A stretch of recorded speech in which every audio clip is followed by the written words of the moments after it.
balik lagi sama gue Nida. Kali ini gue mau ngajak kalian semua buat melihat-lihat dan mengulik sedikit sejarah mengenai salah satu museum kota tua, yaitu Museum Seni Rupa dan Keramik.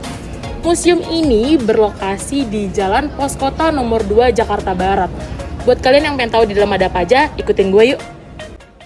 Sesuai dengan namanya, museum ini memiliki koleksi kurang lebih 500 karya seni rupa yang terdiri dari lukisan bertema perjuangan Indonesia, sketsa para pahlawan perjuangan kemerdekaan, dan juga patung pahlawan Indonesia, serta keramik lokal dan asing.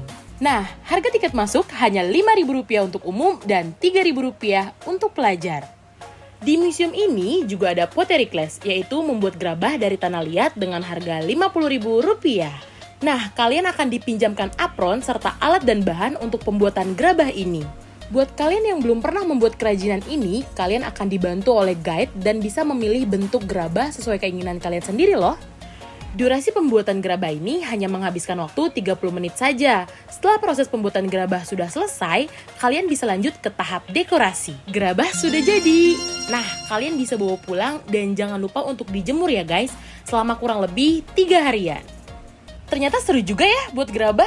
Buat kalian yang mau bikin juga, bisa langsung datang ke sini. Segitu dulu aja video dari gue, sampai bertemu di video berikutnya. Gue Nida, salam Sobat Pintar.